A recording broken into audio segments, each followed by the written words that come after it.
Okay.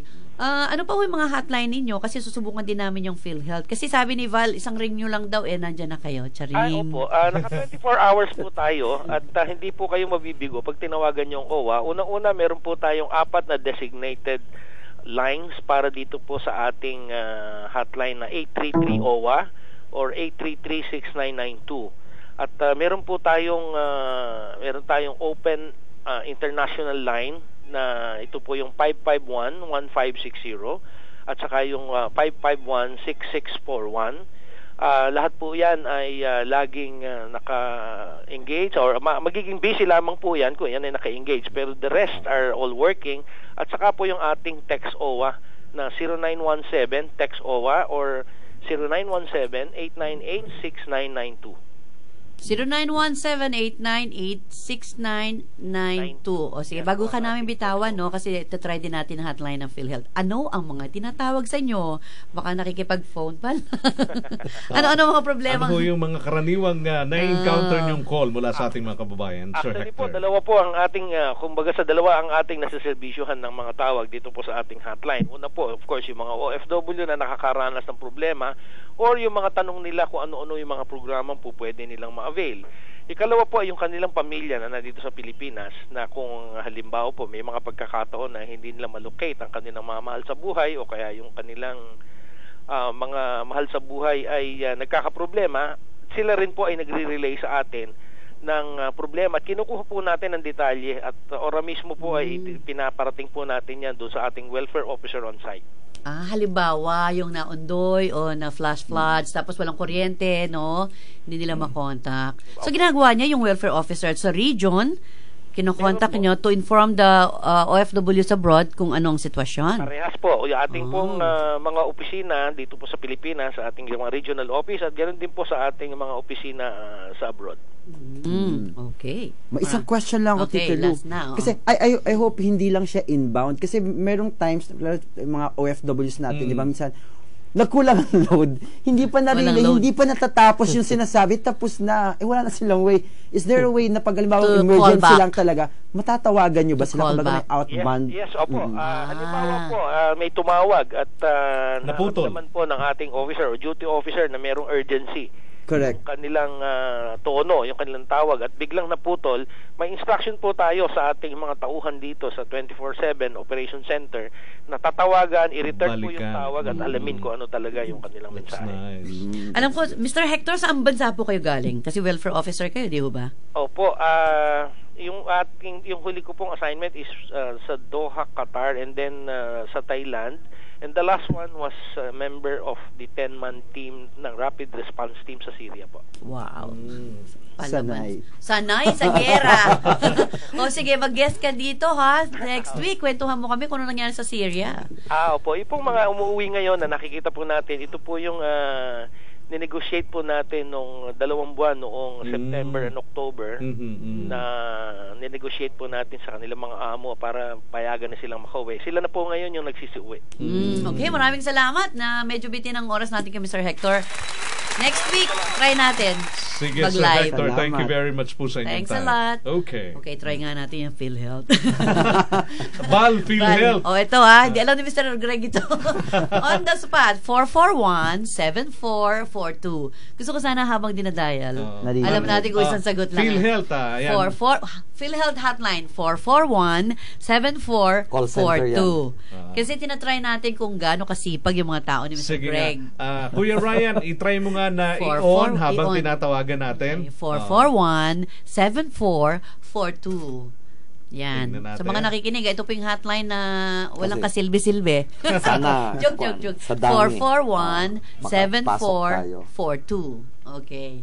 O, sige. Mukhang mapapaya si Mr. Greg. Mukhang mapapaya si Mr. Greg Rolyoda. So, ito po ang dinadial from abroad. Ito po din, pwede rin i-dial ng abroad. Kasi ang kwan natin dito, sa dami ng PhilHealth members, buong bansa, 79 million Pilipinos. Ito rin ang ginagamit Ito yung nila. call center. Kaya nga ito, sa administrasyong bago ngayon, ay aming palalawakin. Kukuha pa kami ng i-outsource yung iba kasi talagang napakadami. Let's try again. Okay, 441-7442. Ayan, pwede pala eh. Tingnan nga natin kung ano. Dito scripted on the spot. Nasa hot seat siya. 441. May instruction na binabanggit. Hindi siya direkta? Hindi, May kasi music baka- pa. Sige nga. 441. Wag, Hotline po ganda ng ito. ringtone. Ringtone nyo ba yan? Yeah, yan po yung ating jingle ngayon Ng PhilHealth. ng PhilHealth para sa ating 441-74. Ibig sabihin, busy to ngayon. sa ngayon kasi sa Nagre-ring siya. Ayan. Yun ang sinasabi ko. Na marami siya. Marami kasing nakapasok kasi sa ngayon ang lumalabas 45% of the calls ko minsan na hindi na sasagot dahil kulang. Inaamin naman call namin. center Kulang agents. talaga. Oo. Apply. Kulang po.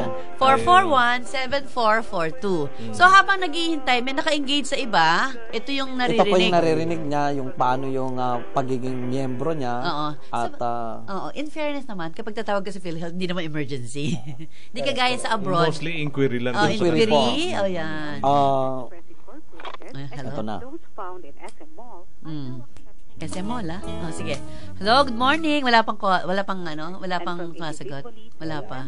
Okay lang. Make it, Okay lang, pakinggan natin. Visit any of the Harina Padala outlets now. Marami naman. May informasyon na habang may music, Okay lang, try may, natin kung may sasagot. syempre, educational na yung dating niya. At least ini-inform na from time to time kung ano yung Hindi. mga... Nagme-make up yung call center agent dyan. O nagkakape. Yan. ha. Thank you for calling Philip. Good morning. Yes, good morning. Yes, Who's on the ma'am. line, please? Janice po. Miss Janice. Janice. Someone would like to talk to you. Ay, Janice, buti na lang nag-ring kasi alam nyo, nandito tayo ngayon sa radio at sinusubukan nila kung gaano tayo ka-epektibo. At dito ay pinapakita natin sa publiko na tayo sa PhilHealth ay talagang naglilingkod para sa ating mga miyembro. Yan, okay. Tandaan po ninyo, 441-7442. Mukhang maganda yung sumagot kasi ganda ng boses, di ba? Okay, salamat po. Miss Janice, mga ilang callers natatanggap mo every day? Nyo? Sir, ma'am, nagre-range po tayo ng 100 to 120 callers po per day. Per Sa kanya day. lang. Sa'yo lang yan, Sa'yo Miss lang. Janice. Yes, sir. Oo. Talagang Pero marami. usually, ano yung mga inquiries ng mga callers na natatanggap mo day to day, Miss Janice? Sir, halo-halo po yan kasi membership, increase, sa may contribution din, and mas marami, sir, sa claims po, sa may benefit po. Pwede rin pala rito yung claims. Halimbawa, natatagalan sila doon sa Yeah. pagproseso. Opo. May resulta naman. May resulta po. Kasi yung aming call center, nandito po, nakikita niya kung nasaan na yung papel mo. Hold on, Miss Janice. Kukuha niya. Natratrack nila. Let's say, Electronically. electronically, nakikita nila sa screen kasi claims mo, sabihin mo Okay. lang yung pangalan Yung pangalan mo, and sa search nila, makikita natin kung nasaan na. So, mabibigyan ka ng update. nakaharap nung, sila. Nakaharap Opo. sila sa computer. Opo. Miss Janice, meron ka bang calls from abroad, mga OFWs? Yes, ma'am. Marami na rin po akong nare-receive na calls from abroad. From Singapore, Asia, Saudi? Yes, ma'am. Meron din po, ma'am, sa Italy. Ganun din po, ma'am. Wow, marami na nakikipag-phone call sa'yo. Ganda kasi ng boses. Ganda ng boses niya, no? Salamat. Okay, maraming salamat. Tinry lang namin, at least pasado. Yes, ma'am. Maraming salamat Hindi po. na pahiya si Mr. Greg. Actually, hindi alam ni Sir Hindi Greg alam. na gagawin natin. Ah, yun. salamat. Impromptu yan. So, Tandaan na lang natin, 441-7442. And while waiting, may mga informations na sila Opo. na maririnig doon. So, hindi, may music pa. So, that's Oo nga. nice. May Okay. number, alam mo na yung number dito. Ang amin ng bagong telepono na pwede yung tawagan is 822 1464. Ayan. Marami ho yan pero hopefully maproseso na. Actually, this is only our third day dito sa ating bagong sa ating bagong studio. Ito na, sulit. Sagutin ko muna yung tanong sige. mo May tanong ba na ako? ang tanong mo, Lou, is that kung paano pwede bang mag-asikaso yung kanyang mga Pamilya. kamag-anak Yes. dito. Pwede po dahil ang pinakamahirap lang kung siya ay mag-claim ng cheque. Unahin ko na lang yung pagiging member, pagbabayad, napakadali. Mag-designate lang siya kung sino yung pwedeng mag-asikaso ng kanyang mga papel, especially asawa at anak. At kung naman dun sa cheque, dahil nagpa-reimburse na siya, pinadala niya yung papeles niya dito, ang kauna-unahan po, alam naman natin may ruling tayo sa mga cheque, yung asawa at saka anak na more than 21 years old So, dapat pwede ang cheque nakapangalan sa misis o doon sa pasyente? Bali sa pasyente, kaya lang nire-request ko minsan na pwede ba sa asawa ko na. So, inilalagyan na lang namin ng and/or para pwede nang ibigay sa kanyang asawa. So, kung wala siyang taga-asikaso, nag-iiwan siya ng special power of attorney sa kanyang mga magulang.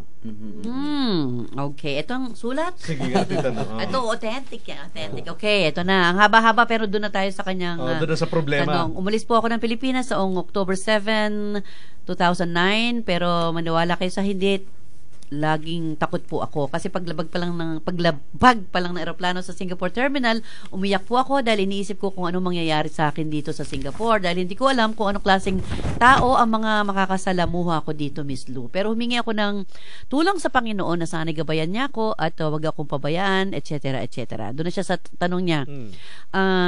Masyado daw siyang napagod, sinusundo kami ang mga alaga ko, babae po siya, at kaedad ng anak ko, lagi ko naalala yung anak ko. Emote talaga yung mga OFW, no? Mabait po sila, sina lolo, lola, amo kong lalaki at buong pamilya niya. Pero sa sobrang pagod ko po, ako ay nagkasakit. Yan. Ngayon po, sa bahay lang ako ginagamot at hindi ko alam kung anong gamot ang binibigay sa akin. Ngayon, gusto ko pong magpa-doktor, pero gusto kong umuwi. So, hindi ko po alam kung anong papayagan ako ng amo ko dahil lagi pong masakit ang aking likod. So, kung magpapa-hospital po ako sa Singapore, paano po ako tutulungan ng PhilHealth?